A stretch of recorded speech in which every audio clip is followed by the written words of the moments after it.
ఒక మంచి కార్యక్రమం కంటి వెలుగు అనే కార్యక్రమాన్ని ఆ రోజు కేసీఆర్ గారు ప్రభుత్వంలో ఉన్నప్పుడు గ్రామ గ్రామాన చేసిండు.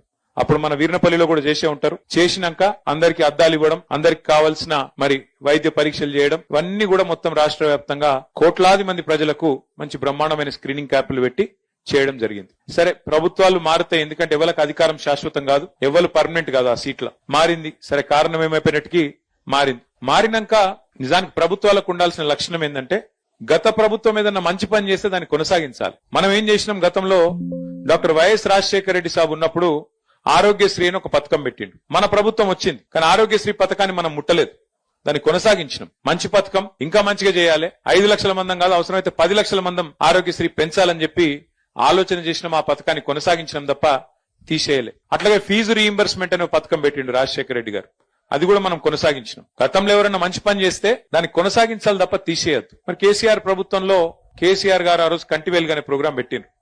ఈ ప్రభుత్వం కూడా కొనసాగించింటే మంచిగుండే, బాగుంటుండే. ఎందుకంటే ఎప్పటికప్పుడు ప్రతి సంవత్సరం జనాభా మన వయసు పెరుగుతూనే ఉంటది, జనాభా పెరుగుతూనే ఉంటది, సమస్యలు వస్తూనే ఉంటాయి, ఆరోగ్య సమస్యలు.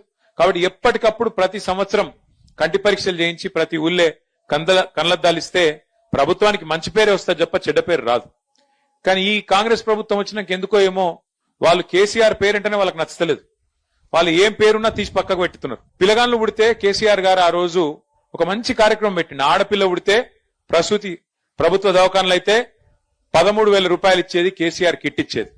మగపిల్లగాడు పుడితే 12,000 రూపాయలు ఇచ్చేది, కేసీఆర్ కిట్ ఇచ్చేది. దానివల్ల ఏం లాభం జరిగింది? ప్రభుత్వ దవాఖానాలలో ప్రసూతులు పెరిగినాయి, మాతా శిశు మరణాలు తగ్గినాయి, పిల్లలు చచ్చిపోవడం తగ్గింది, మళ్ళీ మహిళలు కూడా తల్లులు కూడా చచ్చిపోవడం తగ్గింది, బాగా తగ్గింది. భారతదేశంలోనే మంచి పేరు వచ్చింది. కంటి వెలుగుకి ఎట్లయితే మంచి పేరు వచ్చిందో ఆ రోజు కేసీఆర్ కిట్ కూడా అట్లే మంచి పేరు వచ్చింది. కానీ ఈ ప్రభుత్వం వచ్చినాక కేసీఆర్ కిట్ తీసేసినారు. ఆ కేసీఆర్ కిట్టు కేసీఆర్ పేరు నచ్చకపోతే ఇందిరమ్మ కిట్ అని పెట్టుకునేది, నోడని కొట్టిండా, మార్చుకునేది ఉండే. కానీ తీసేసిరు మొత్తానికి. కంటి వెలుగు కూడా అవసరమైతే వేరే పేరు ఏదైనా పెట్టుకునేది ఉండే, కానీ అది కూడా తీసేసిరు. అందుకే నేనేమనుకున్నా అంటే ప్రభుత్వం చేసినా చేయకపోయినా మన రాజన్న సిరిసిల్ల జిల్లా కాడికి మాత్రం ఎవరైనా కొంతమంది తెలిసిన దోస్తులుంటే వాళ్ళని పట్టుకొని మనమన్నా చేయాలని చెప్పి సవేరి బాయ్ సాబ్ను పట్టుకుంటే ఆయన ముందుకొచ్చిండు. తప్పకుండా నేను చేస్తానా, మీకు కావాల్సినదంతా కూడా నేను ఏర్పాటు చేస్తా, వైద్యులను పంపిస్తా, మొత్తం ఏర్పాట్లు చేస్తా అన్నాడు. చెప్పిన మాట ప్రకారమే ఇక మనం అక్కడనో ఇక్కడనో కాదు, మనమే ఏర్పాటు చేసిన మండలం వీర్నపల్లి మండలం. మన ప్రభుత్వంలో గతంలో ఏర్పాటు చేసుకున్న మండలం ఇక్కడనే చాలు చేయాలని చెప్పి వీర్నపల్లిని చాలు చేసినాం.